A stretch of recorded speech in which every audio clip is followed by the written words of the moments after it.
this is a new work ማለት ይህ ቦታ ከጥንት ከአባቶቻችን ጊዜ ጀምሮ እንዲሆኑ እንደኖረ ነው የሰማነው።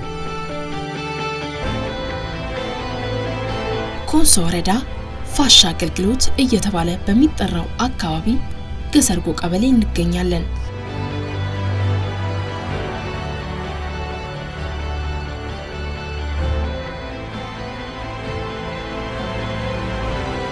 እዚህኛው ቀበሌ ተወልደው አድገው ትዳር መስርተው ልጅ ወልደው የልጅ ልጅ አይተው 50 60 70 ዓመትና ከዚያ በላይ ያስቆጠሩ እድሜ ጠገብ አዛውንቶች እንኳን ጥንት ከአባቶቻቸው ዘመን ጀምሮ ተፈጥሮ በራሷ መስፈርት መርጣ በጥበቧ አስውባ ከዚህ ስፍራ እንዳስቀመጠችው ነው የሚናገሩት።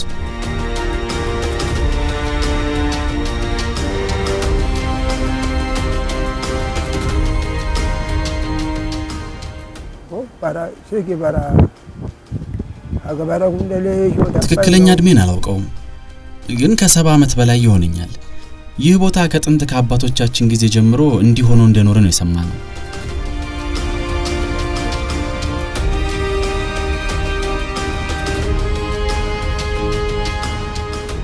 እነዚህ በአንድ በሰለጠነ ከተማ የሚገኙ የተዋጣለት መሐንዲስ የተጠበበባቸው ኪነ ህንጻ የሚመስሉ እንዲህ በአማረ ቅርጽ አምረው የምናያቸው የአፈር ክምሮች የኮንሶ ተፈጥሯዊ መስህቦች ናቸው።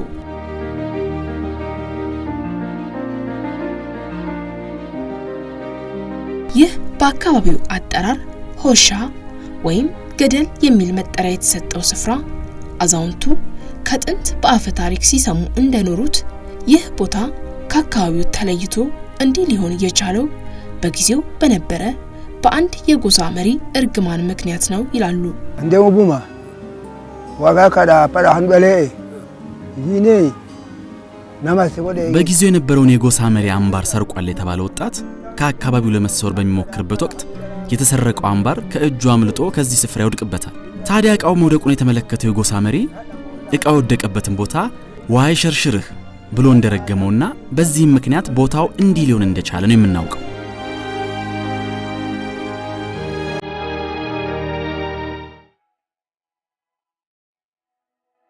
ታዲያ ከሌላ ዓለም መተው እነዚህን በጠንካራ መሰረት ላይ የቆሙ የሚመስሉ ህንጻ መሳይ የአፈር ክምሮች የተመለከቱ ሰዎች ከሰለጠኑት የአሜሪካን ከተሞች ህንጻዎች ጋር በማነጻጸር ኒውዮርክ የሚለውን ስያሜ እንደሸለሟቸው ነው የሚነገረው።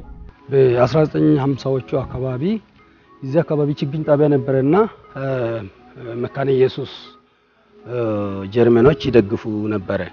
ችግኞቹን አፍልተው ፕሮጀክቱን ለመከታተል የሚመጡ ሰዎች ፉግሊስታድ የሚባል አጋጣሚ ይህንን ቦታ በማየት ተገረመና this is a new work አለ።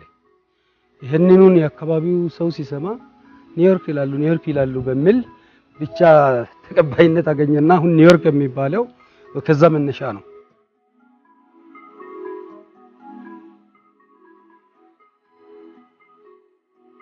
እነዚህ ዱፍ ጨርሶ የማይሸራርፋቸው ጎርፍ የማያፈርሳቸው የመሬት ቁራሾች የአካባቢው ሰው ሲወርድ ሲዋረድ የመጣውን አፈ ታሪክ የመገኘታቸው ምክንያት አድርጎ ቢቀበልም በዘመናት ርዝማኔ በዝናብ ተሸርሽረው አይነግቡ ሆነው እንደኖሩ የተፈጥሮን ባህሪ ላጤነ ግራ ይለውም።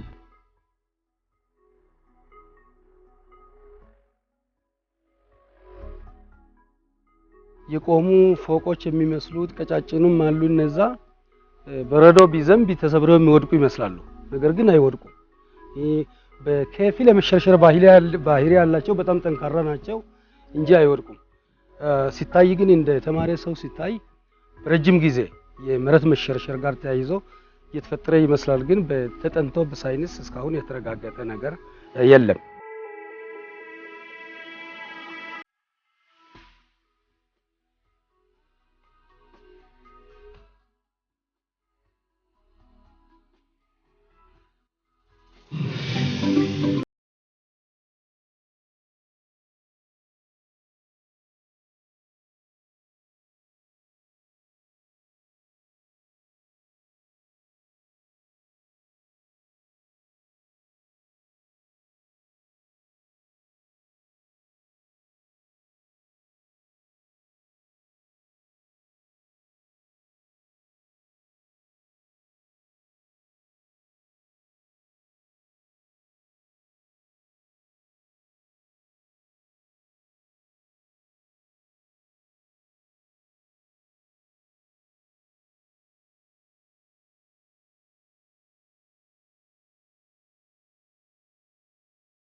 የሰው ልጅ ተፈጥሮ የለገሰችውን ጥበብ ቄው ከሰጠው ዕውቀት ጋር አዋህዶ አለቶችን እየሰነጣጠቁ ተራራን ሜዳ የሚያደርጉ ጥልቅ ጉድጓዶችን እየተቀጠቁ የሚደፍኑ ጽኑ ብረቶችን እያቀለጡ ሰማይ ጠቀስ ፎቆችን የሚያቆሙ የረቀቁ መሳሪያዎችን አበጅቶ ትንሽ ጉልበት ሳያፈስ አካባቢውን ለራሱ እንዲመች አድርጎ ሰርቶ እንዳሻው ይኖርበት ዘንድ ብሎም ጊዜው የሰጠውን ዕውቀት ሳያባክን ዘመናትን የሚሻገሩ የኖረበትን ዘመን ልህቀት ወደፊት ለሚመጡት እልፍ ዓመታት የሚናገሩ ቅርሶችን ሰርቶ ያልፋል።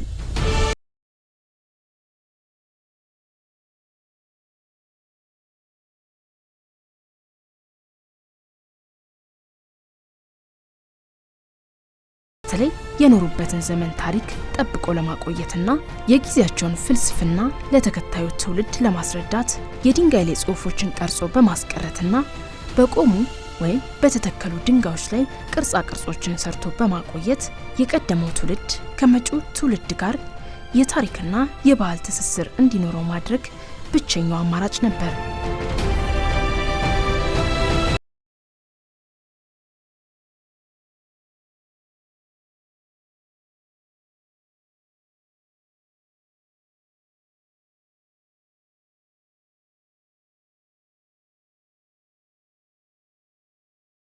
ሀገራችን ኢትዮጵያን ጨምሮ በአፍሪካ የሚገኙ ትክል ድንጋዮች ዘመናቸው ወደ ኋላ ሲሰላ ከክርስቶስ ልደት በፊት ጀምሮ እንደነበሩና ሰዎች አስተሳሰባቸውን፣ ፍልስፍናቸውን፣ ባህልና ታሪካቸውን የሚያንጸባርቁባቸው የሚያስተላልፉባቸው እንደነበሩ መዛግብት ያስረዳሉ።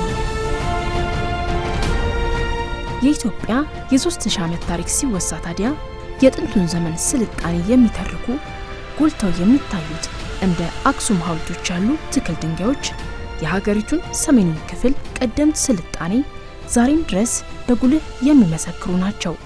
በተቃራኒው በሀገሪቱ ደቡባዊ አቅጣጫ ያሉ እንደ ጢያ ያሉ ትክል ድንጋዮች ደግሞ ጥንታውያኑን የአካባቢው ሰዎች አሰፋፈር፣ የቁሳቁስ አይነቶች፣ ባህልና ታሪካቸውን የሚያስረዱ እንደሆኑ የዘርፉ ባለሙያዎች ይናገራሉ።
የኢቢኤስ ሶስቱን ቻናሎች ማለትም ኢቢኤስ ኤችዲ፣ ኢቢኤስ ሲኒማና ኢቢኤስ ሙዚቃን በአዲስ አማራጭ በሮክ ቲቪ መከታተል እንደሚችሉ ያውቃሉ?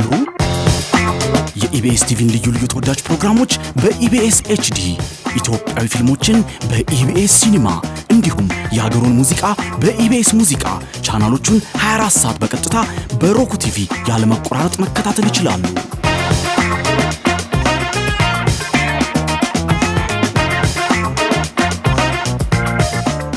ሮክ ቲቪ ከሌሎች በአቅራቢያው ከሚገኝ እንደ ቤስት ባይ ያሉ የኤሌክትሮኒክስ መሸጫ ሱቆች ወይንም በኢንተርኔት ገዝተው የኢቢኤስ ቻናሎችን መመልከት ይችላሉ። ለበለጠ መረጃ ድረገጻችንን ይጎብኙ። ኢቢኤስ ቴሌቪዥን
ያ አካባቢ እጅግ በጣም ከፍተኛው የሆነው የሜጋሊቲክ ካልቸር ማለትም የትክል ድንጋዮች ስብስብ ያለበት ነው። ሌሎች እንደዚሁ ድንቅ የሆኑ አሉ። አሁን ለምሳሌ ጥያ በመላው በዓለም የዩኔስኮ የቅርስ መዝገብ ላይ የተመዘገበ ድንቅ የሆነ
ይርጋ ጨፌ ወረዳ ጨልባ ቀበሌ የሚገኙት በ3 ሄክታር መሬት ላይ የሰፈሩት ወደ 1200 የሚጠጉት የጨልባ ቱቲቲ ትክል ድንጋዮችና በዞኑ የወናጎ ወረዳ ጃንጀም ቀበሌን መገኛቸው ያደረጉት በሰው ፊትና በሴት ልጅ የሰውነት ቅርጽ የተሰሩት ወደ 300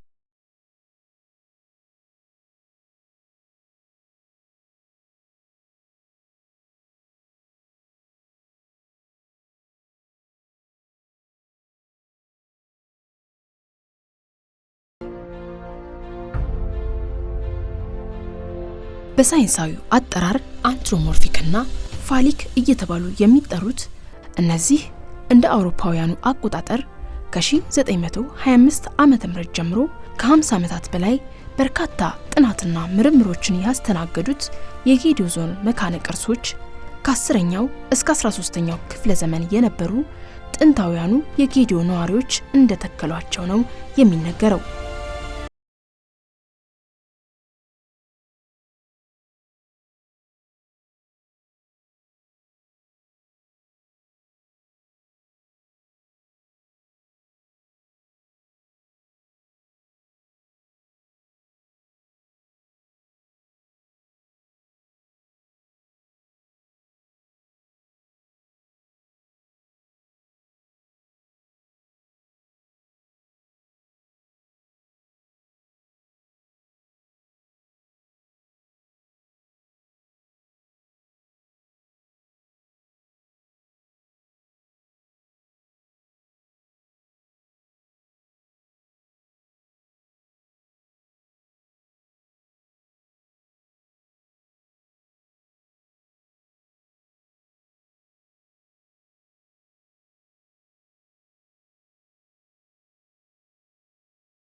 አንድ ሰው ሲሞት ከነ መሳሪያው ከነ ቤት ቁሳቁሱ ማለት ነው የእጅ አምባር ተገኝቷል። የተለያዩ የእርሻ መሳሪያዎች ተገኝተዋል። ስለዚህ ይህ ሰዎች ሲሞቱ በቀድሞ ጊዜ ሲሞቱ ሰዎች ከነ እቃ ንብረታቸው ከነ ቁሳቁሳቸው ይቀበሩ እንደነበር የሚያሳይ በመሆኑ ይህ የመቃብር ቦታ ነው።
የጌዲዮ ባህል በባህሉ በአባገዳ ይተዳደራል።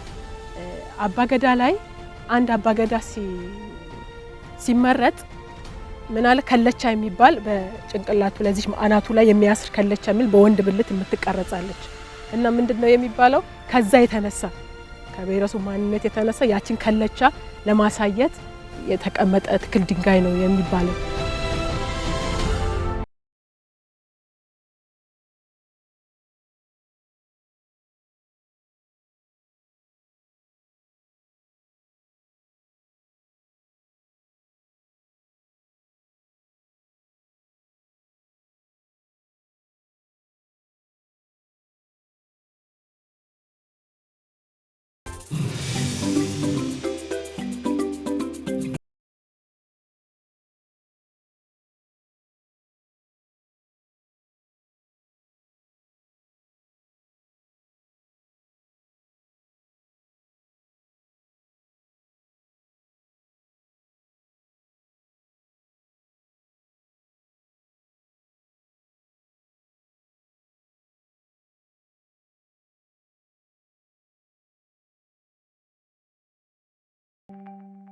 የኢቢኤስ ሶስቱን ቻናሎች ማለትም ኢቢኤስ ኤችዲ፣ ኢቢኤስ ሲኒማና ኢቢኤስ ሙዚቃን በአዲስ አማራጭ በሮክ ቲቪ መከታተል እንደሚችሉ ያውቃሉ? የኢቢኤስ ቲቪን ልዩ ልዩ ተወዳጅ ፕሮግራሞች በኢቢኤስ ኤችዲ፣ ኢትዮጵያዊ ፊልሞችን በኢቢኤስ ሲኒማ እንዲሁም የሀገሩን ሙዚቃ በኢቢኤስ ሙዚቃ ቻናሎቹን 24 ሰዓት በቀጥታ በሮክ ቲቪ ያለመቆራረጥ መከታተል ይችላሉ።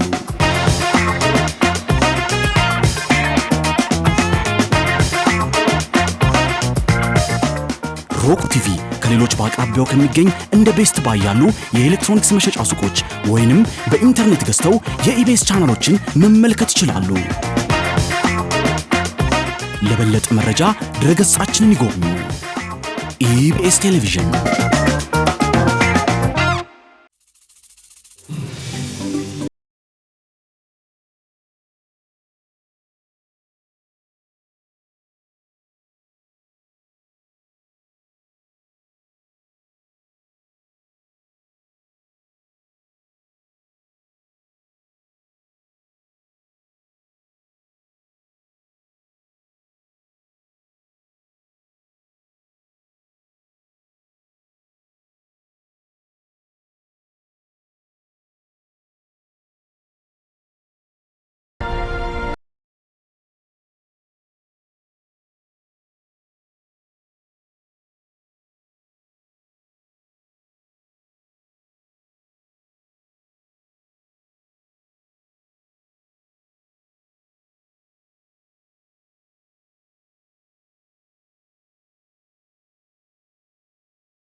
ከነዚህ ትክል ድንጋዮች ጋር ያለው ግንኙነት ምንድነው የሚለውን ገና አልተረጋገጠም፣ ግን ሊኖረው ይችላል።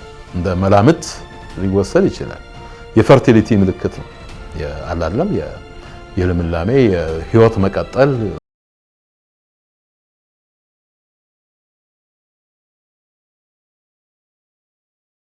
ገሚሱ የእድሜ ጭጋግ ወርሷቸው ጋደም ያሉት የተቀሩት ደግሞ ባሉበት ጸንተው የቆሙት እነዚህ ትክል ድንጋዮች ሳይፈራርሱና ቅርጻቸውን ሳይለቁ በመቶዎች የሚቆጠሩ ዓመታትን ዘልቀው ዛሬን የመገኘታቸው ሚስጥር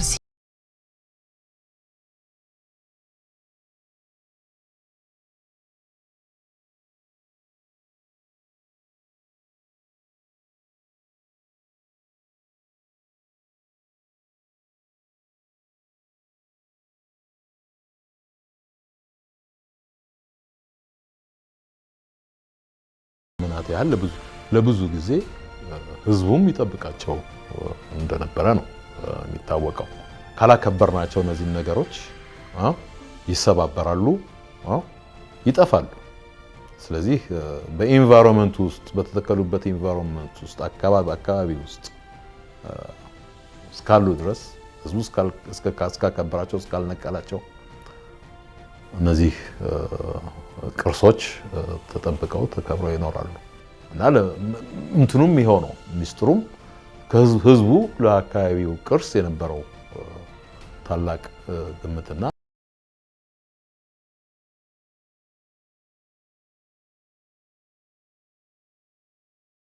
8 ሜትር ድረስ የሚረዝሙትና 7 ቶን ድረስ የሚመዝኑት ትክል ድንጋዮች ከየት እንዴት እዚህ ቦታ ተገኙ ለሚለው ጥያቄ በቂ ምላሽ ያልተገኘ ሲሆን መሰረታቸውን የማወቅ ቀጣይ የምርምር ስራ እየተሰራባቸው እንደሆነ ባለሙያው ይናገራሉ።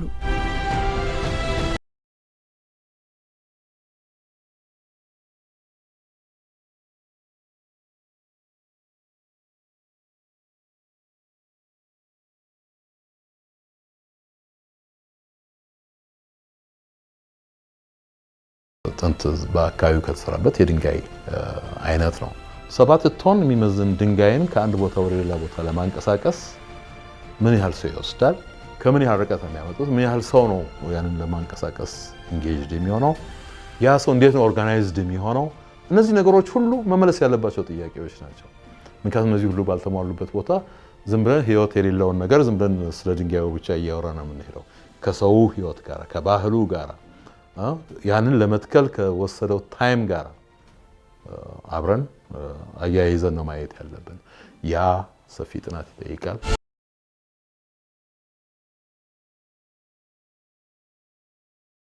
ታሪክን እየመሰከሩ ባህልን የሚያወርሱት እነዚህ የመቶዎች ዓመታት ትውልድ ድልድይ የጌዲዮ ዞን የድንጋይ መካነ ቅርሶች ከሀገር አልፈው የዓለም አቀፉ ህብረተሰብ የታሪክ ቅሪቶች ይሆኑ ዘንድ ይቀራሉ የተባሉ ምርምሮችና ጥናቶች ተጠናቀው በተባበሩት መንግስታት የትምህርት የሳይንስና የባህል ተቋም ዩኔስኮ መዝገብ ላይ ለማስፈር መካነ ቅርሶቹ በድርጅቱ ቴንታቲቭ ሊስት ወይም የምርጫ ፋይል ውስጥ እንዲገቡ የተደረገበት ሁኔታ እንዳለ ነው የሰማነው።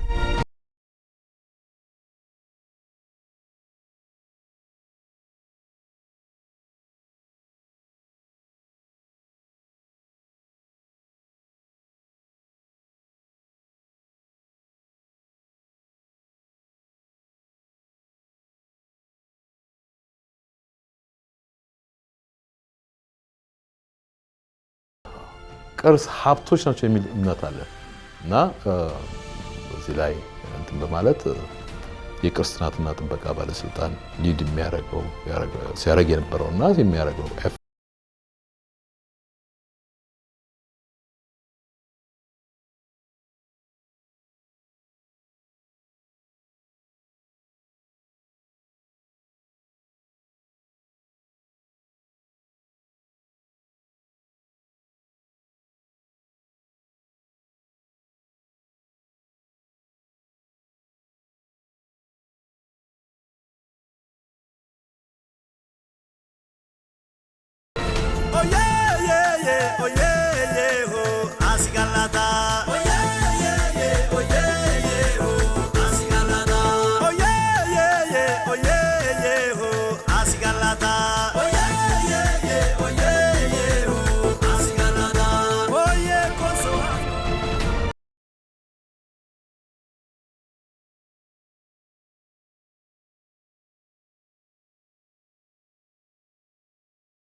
የኢቢኤስ 3ቱን ቻናሎች ማለትም ኢቢኤስ ኤችዲ፣ ኢቢኤስ ሲኒማና ኢቢኤስ ሙዚቃን በአዲስ አማራጭ በሮክ ቲቪ መከታተል እንደሚችሉ ያውቃሉ?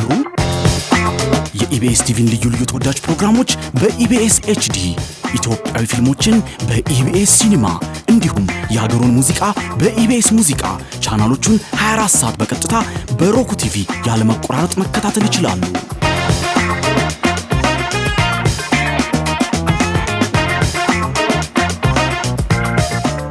ሮክ ቲቪ ከሌሎች በአቅራቢያው ከሚገኝ እንደ ቤስት ባይ ያሉ የኤሌክትሮኒክስ መሸጫ ሱቆች ወይንም በኢንተርኔት ገዝተው የኢቢኤስ ቻናሎችን መመልከት ይችላሉ። ለበለጠ መረጃ ድረገጻችንን ይጎብኙ። ኢቢኤስ ቴሌቪዥን